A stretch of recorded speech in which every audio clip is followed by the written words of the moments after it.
everybody. Today we're celebrating the completion of the one-year Precepts program at Appamada. And these good disciples of Buddha who will receive the precepts today: Nilda Adamson, Bridget Beinecke, Mino Gyunta, Nicole Marais, John Miller, and Matt Vest. We come together to witness and celebrate these disciples who have completed a one-year program of study of the precepts. Each month, we've come together to deeply explore our ethical path and its profound effects in our lives. Each month, we would share our struggles and confusion and illuminate some of the hindrances we encounter in living aligned with our aspirations. Joel Barna assisted in teaching, and over the course of the year, participants each kept a learning record of their experience. Additionally, we encountered major teachings through the massive influence of climate change, a global pandemic, political corruption, and protests against racial injustice, as well as the brutal repression against peaceful protesters. We have had innumerable public examples of the consequences of the abuse of ethical principles that are shared by all of the world's major religious traditions. There are no secrets to living successfully and in harmony with each other and our world, despite what we have witnessed in the violent and willful violation of the well-known principles of harmony, fairness, kindness, and ethical conduct in the service of harmonious relating. We come together to remind ourselves that it is possible to live in accord with life and with each other. It is now apparent that this is not just a good idea. It will be absolutely vital for the survival of our species. This must be our vow if we are to have a viable future.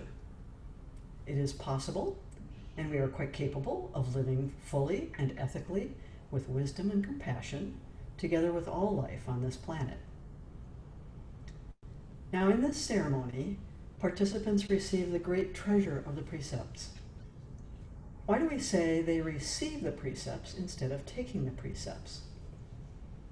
The Buddha taught that the precepts are gifts, pristine, of long standing, traditional, ancient, and unadulterated. Why are they gifts? He says, "Here, monks, a noble disciple gives up the destruction of life and abstains from it.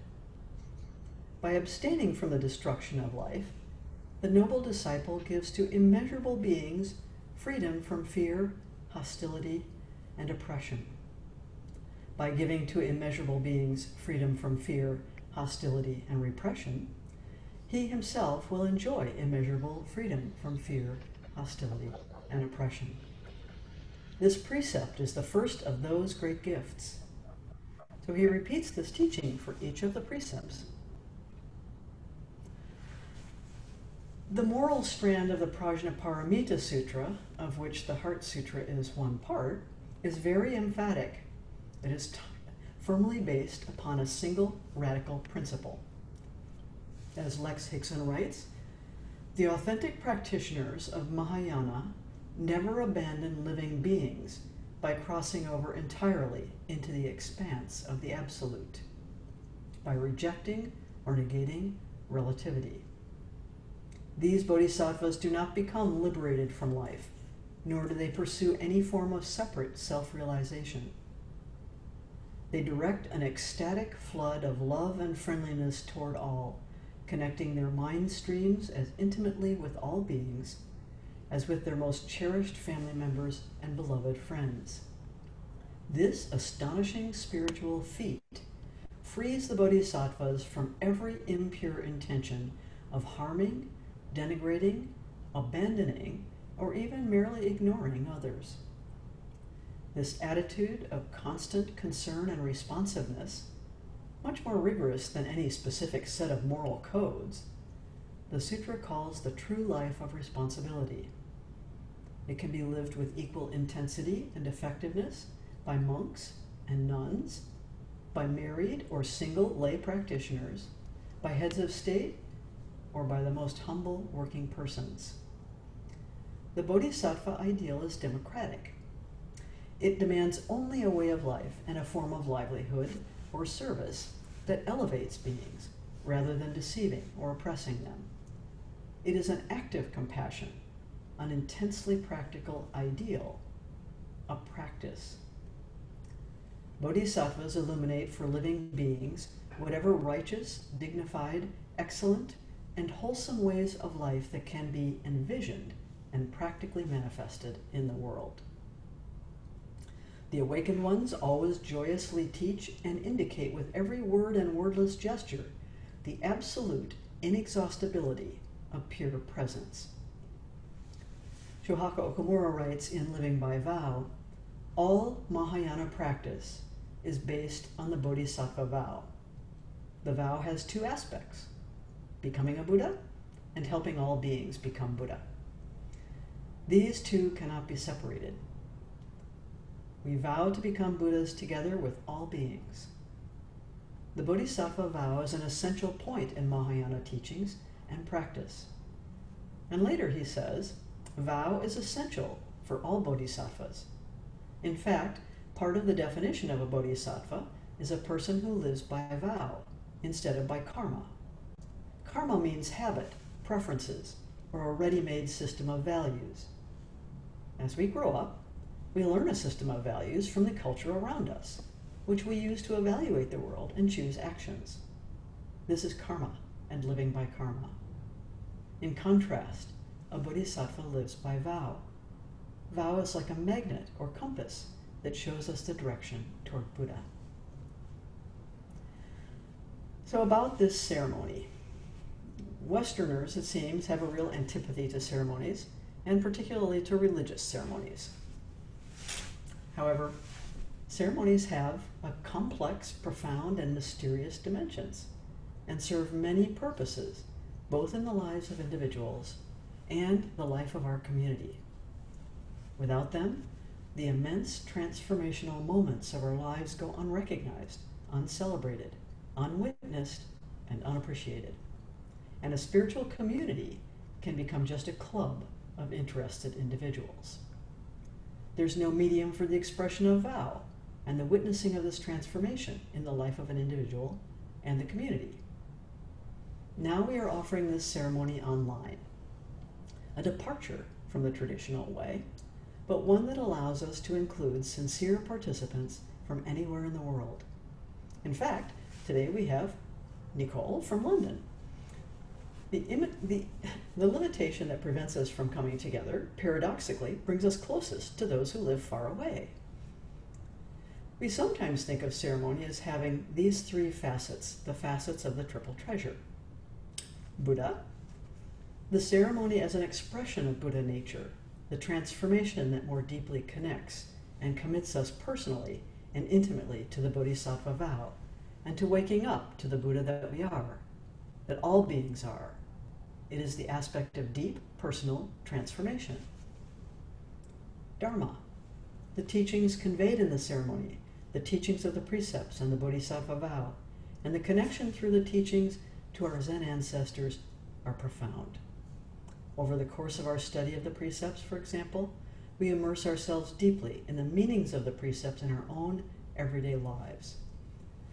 These teachings are also offered through the ceremony to all those who witness it, instructing and reminding us of their compassion, clarity, and wisdom. This is the way to live a life in harmony with all beings. Sangha. Ceremonies are very important in the life of the community. They bring us together and celebrate the transformations, not only of the celebrant, but of our community of practice. We come to know our community as warmly connected, not only to each other, but to the deep spiritual nourishment offered by the Dharma. They remind us who we are together and the path that we share, supporting and encouraging and celebrating each other. Just as there is a deepening of our personal realization, the Sangha too deepens its collective realization, its place in the world, and its collective aspiration. We need to open our minds and hearts for this purpose. Paul Hawken writes, so this is in the Daily Good this morning, what I see everywhere in the world are ordinary people willing to confront despair, power, and incalculable odds in order to restore some semblance of grace, justice, and beauty to this world.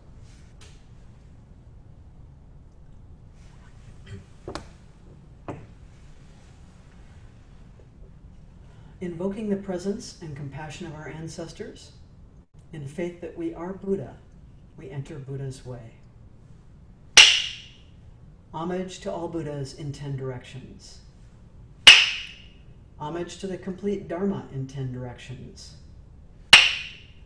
Homage to the endless Sangha in 10 directions. Homage to our first teacher, Shakyamuni Buddha. Homage to the single being succession of Buddhas and ancestors. Homage to Eihei Dogen Zenji. Homage to Shogaku Shunryu. Homage to Charlotte Joko Beck. May their presence and compassion sustain us now.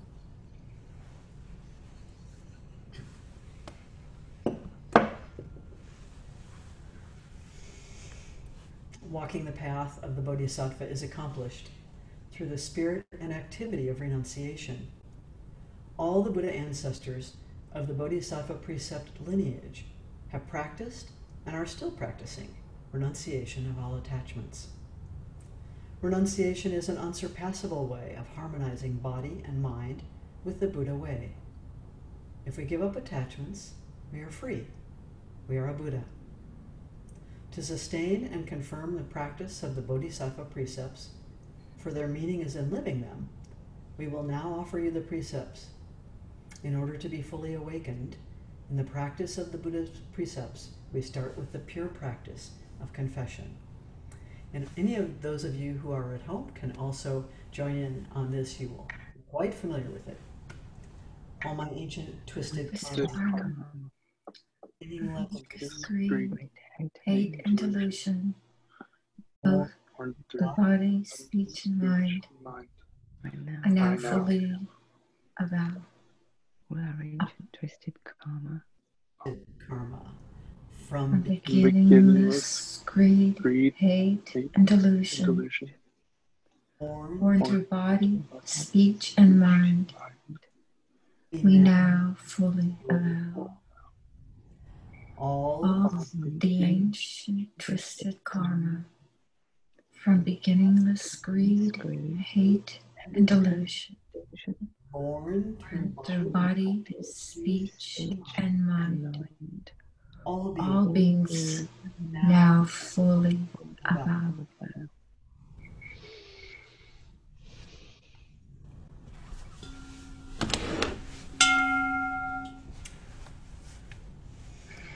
You've gone beyond the karma of body, speech, and mind, and have been freed from greed, hate, and delusion.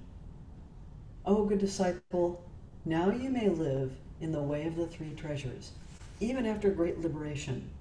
Will you continue this truthful practice? Yes, I will. Yes, I will. Yes, I will. You have gone beyond the karma of body, speech, and mind, and have been freed from greed, hate, and delusion. O good disciple of Buddha, now you may live in the way of the three treasures, even after great liberation. Will you continue this truthful practice? Yes, I will. You have gone beyond the karma of body, speech, and mind, and have been freed from greed, hate, and delusion. O good disciple of Buddha, now you may live in the way of the three treasures, even after great liberation. Will you continue this truthful practice? Yes, I will. I will. We have purified our mind and body. Now you may receive the path of the precepts of the three treasures. You are seated with Buddha and are really Buddha's child. Will you receive these precepts? Yes, I will. You are seated with Buddha and are really Buddha's child. Will you receive these precepts? Yes, I will. I will. You are seated with Buddha and are really Buddha's child. Will you receive these precepts? Yes, I will. I take refuge in Buddha. I take refuge Refuge in Buddha. I take refuge in Buddha. Refuge in Dharma. I Take refuge in Dharma. I take refuge in Sangha. I take refuge in Sangha. Sangha.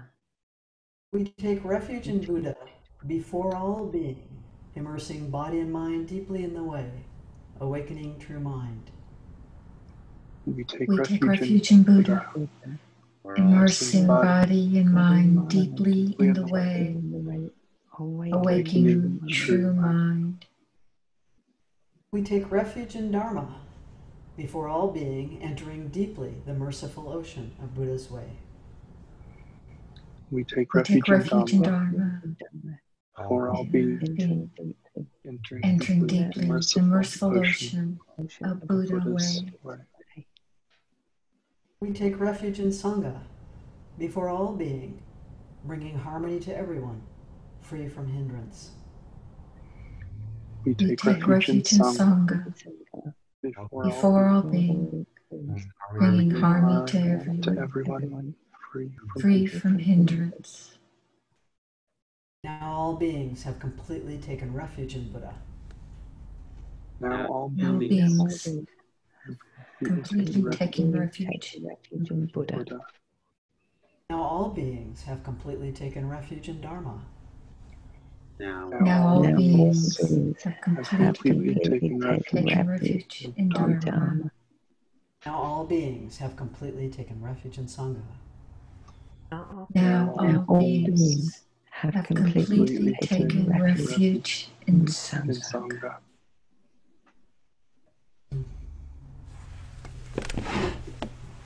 Should hold it this way. You have returned to your original nature, free from attachments and limited ways. From now, awakening is your teacher. All beings are your teacher. Do not be fooled by other ways. This is the path of mercy for all existence. Do you agree to follow this compassionate path of the three treasures? Yes, I will. This is the path of mercy for all existence. Do you agree to follow the compassionate path of the three treasures? Yes, I will. This is the path of mercy for all existence. Do you agree to follow the compassionate path of the three treasures?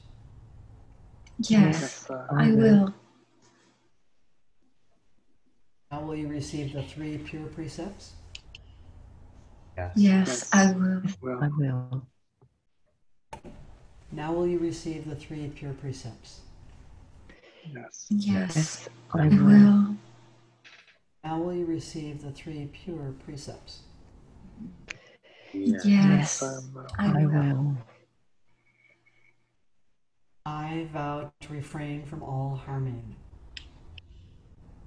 I vow to refrain from all harming. I vow to do all that is good. I vow to do all that is good. I vow to live and be lived for the benefit of all beings. I vow to live and be lived for the for the benefit of of all all beings.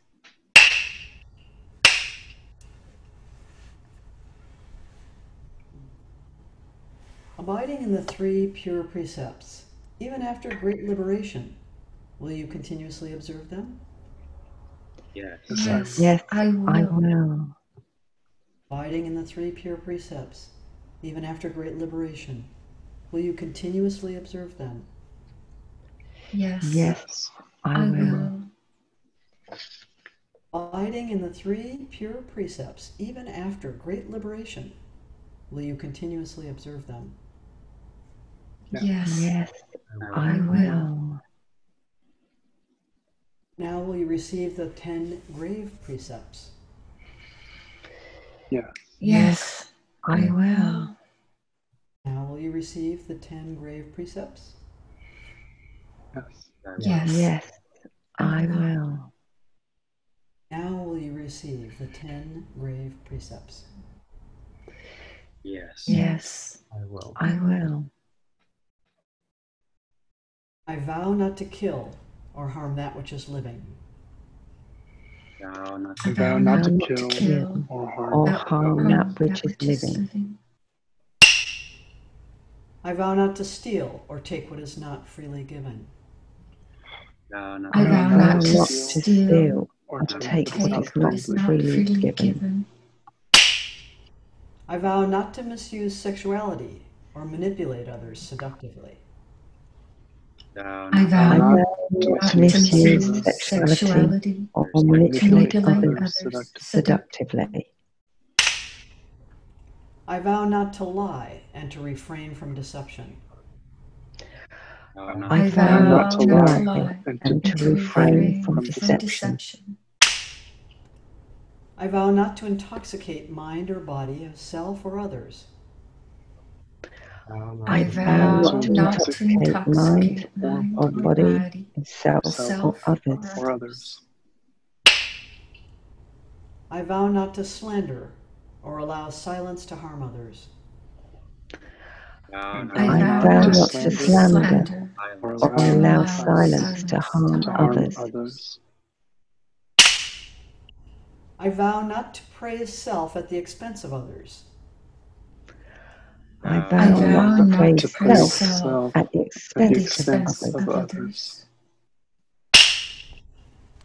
I vow not to grasp what I have or be envious of what I don't. I vow not to grasp what I have have or be envious of what I don't. I vow not to harbor anger or ill will, or seek vengeance or retribution. I vow not to harbor anger or ill will or seek vengeance or retribution.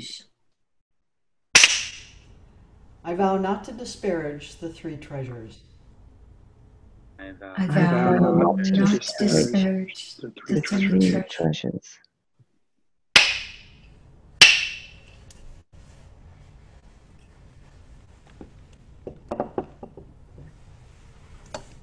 Abiding according to the 10 grave precepts, even after great liberation, will you continuously observe them? Yes, I will. Abiding according to the 10 grave precepts, even after great liberation, will you continuously observe them? Yes, I will. Abiding according to the 10 grave precepts, even after great liberation, will you continuously observe them? Yes, I will. You have received Buddha's precepts and are a child of Buddha.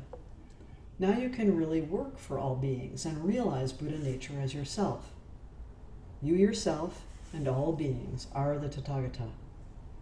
Now by these acts of invocation, renunciation, confession, purification, taking refuge, and receiving the precepts, we become the working basis of the Buddha way. We have become, by these actions, the ground for the arising of the mind of awakening. Today we remember that we are never separated from Buddha, and we receive this practice path of the precepts as an ongoing reminder and commitment. We share this aspiration as a community of practice. So I'd like to invite each of you to share just a little bit about what this experience has been like for you, so other folks in the Sangha can hear a little bit about that. And I think the best, easiest way to do that is probably to go in alphabetical order by first name. So that would be you leading off, Bridget. Thank you. Well, I'm very, very happy to be making and receiving this gift of 3 treasures today. I took my precepts class in 2016, but due to circumstances I had to miss 2, and so I completed those 2 the following year in 2017. And in this last period of months in isolation with COVID-19 and maintaining distances, I've realized that the support of our Sangha, the teachings of the Dharma, and the recognition of my Buddha nature and the Buddha nature of those with whom I share this practice is really sustaining me. And that's why I wanted to make my vow at this time. So that's a wonderful reminder that anyone who has been in the Precepts program but was not able for whatever reason to do the Precepts ceremony but now wants to, there's always that opportunity. You're always welcome to join the ceremony if you've not had an opportunity to do that before. And also, when the Precepts program continues, which we anticipate will happen in January, people have an opportunity to attend any classes that they might have missed at no additional charge. So, okay. So my experience was positive, challenging, rewarding, and I think most of all, at some point, so as not to fall into despair, many, many years ago, I had to find an imaginative capacity, but sometimes it would come, I didn't understand it deeply. I didn't feel it. I didn't know how to embody that kind of, how to imagine a beautiful and almost utopia-like future that I could work toward and put my energy toward. And through this practice, I've come to understand far more deeply how these vows, how these precepts enable me to show up in a way that it doesn't feel like lip service. I feel like I'm really showing up for my own imaginative capacity to build a future I believe in. What a wonderful way to express it too, as that imaginative capacity. Yeah. It's as we read in The World Could Be Otherwise, right, by Norman Fisher, that a role of imagination in spiritual practice is huge. Yeah.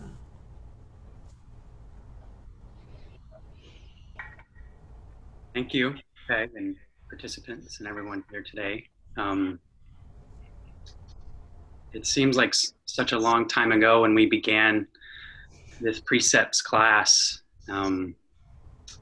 I used to live a lot closer to Appamada, and I remember actually physically walking out of Appamada's building and putting my shoes on and taking a walk back home after a couple hours with Peg or Joel and the other participants. And it feels like so much has happened since that time of physically being surrounded. And as John said, and Bridget, it feels like this practice has nourished me and allowed me to show up in so many ways. And it's a constant reminder to do, as Flint says, the kind of the U-turn and see how I can better show up in the world. So thank you.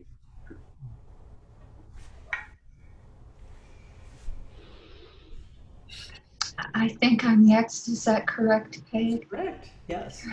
Right. Good morning, everyone. Wait. It's Mino is next, and then you. Sorry. I'm continually amazed by by how all-encompassing these precepts are and unfolding them. And I think that working with other people and you all over the past year has been really helpful to continue working with them and to be really diligent in practicing them, and to sum this all up by having this ceremony with the Sangha, even though we have to do it digitally. I'm so grateful to be able to receive these in front of you all so that we can all work on these precepts together. They're so special. Thank you all.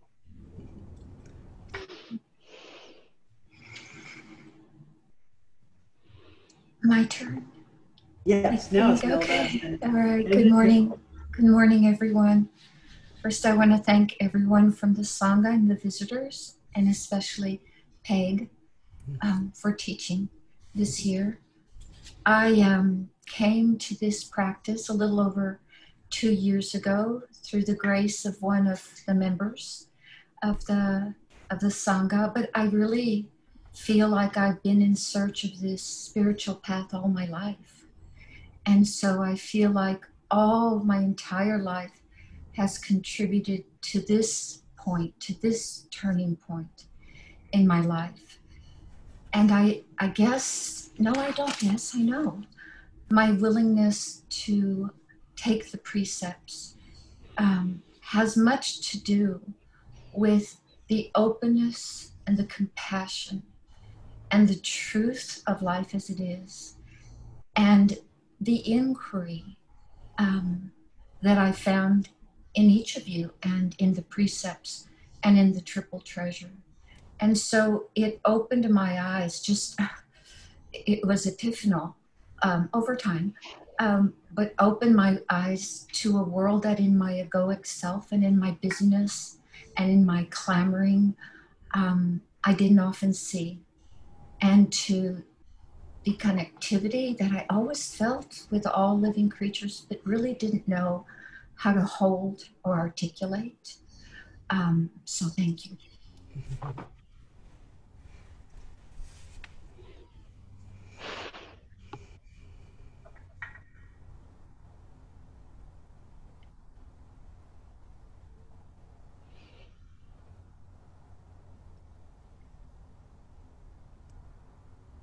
It's you, Nicole. Oh, hello. Right. Hello, everybody. I can't. I couldn't quite see myself, so I'm still looking at other people. Well, I've had a sitting practice for over 35 years now, and my heart was longing for something. And somebody mentioned precepts to me, and I hadn't heard of the word. And then I did so much research, and you've been here all along. And as I've been on this journey, and it has been a roller coaster this year, I've had to just keep coming inside and coming inside and coming inside and really breathe the precepts. I started off, as you know, Peg, sewing the robe. Then my right hand got broken, so I couldn't sew. Then the day I had the cast off, the next day I got COVID. So my world has become smaller and smaller and smaller and fitted in even more and more, focusing on the precepts. And through the journey, I've been able to give back to those around me in a more conscious way. And the precepts and the Sangha and yourself, Peg, have helped me maintain equanimity. So I've found true equanimity through this journey, through which I am so grateful. Thank you. And I'm especially grateful to each one of you, because this is the joy for me is in my role, is to be able to connect with you and to be able to share with you the things that I think are really meaningful and really transform our lives. And so I get so excited because I know it's going to make a difference as you begin to absorb these teachings. It's going to make such a difference in your lives and the lives of the people around you. And it's a privilege to be able to facilitate this learning. I wouldn't call it teaching exactly, but more serving as a bridge maybe to some of these wisdom teachings that might be not quite so obvious to people, even people who've been practicing for a long time. Like I had been practicing for many, many years and knew nothing about the precepts. And when I encountered them, I was sort of mystified. What is this? So I'm delighted to be able to share them with folks and to provide enough time in a one-year program to really explore them in depth. I didn't want to rush through them. I didn't want it to be a short class. I really wanted us to think about, how does this show up in my life? How does this really actually work? And so I'm immensely grateful when wholehearted students like yourselves show up and immediately begin to take these teachings to heart and to practice with them and to explore them and to have the difficulties you have with them. And then to work through them together. I think this is how we can really help each other as a Sangha. So now you've formally taken these precepts and you can't unknow them and you can't untake them. They've taken you, really, is what's happened. So I feel that way about our vow. It takes us and we then are sort of writing it the rest of our lives, right? Writing that vow. Yeah, so I wish this great happiness for you in this journey of exploration, which continues, and the precepts continue. We continue to find our edges that were our practice edges around it. So please do enjoy this journey, and I hope we get to spend more time together. It's been a pleasure all year to meet with you once a month and in this path. So we'll close, and in closing we have a short verse that we do, and I will say it once, and then you will have immediately memorized it, and then you can say it, and then you can say it the second time and the third time with me, and whatever you remember of it. We offer this ceremony for the enlightenment of all beings, like a cloud in an endless sky, like a lotus in muddy water. We live in the pure mind of Buddha. Like a cloud in an endless sky. Like a lotus. Like a lotus in muddy in muddy water. water. We live We in the live pure in mind the of Buddha. pure mind of Buddha. Like a cloud Cloud in an in endless sky. an endless sky. Like a lotus Like a Lotus in lotus muddy water. in muddy water. Live We in the live pure mind in of pure mind of Buddha. Hmm. So I'm going to go to the bowing mat and do 3 bows. Ordinarily, you guys would be bowing with me, because that would be our final exit bows. So feel free to bow at home if you want to, and anybody who is at home is welcome to bow also.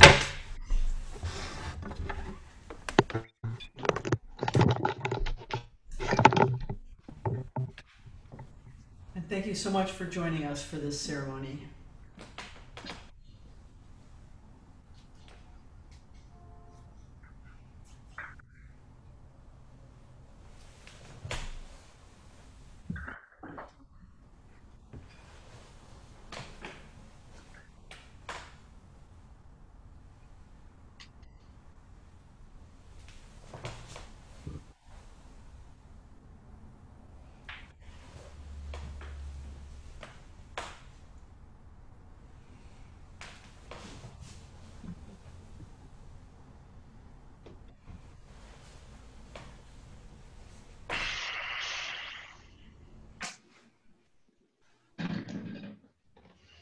Wonderful day, everyone. Thank you for joining us.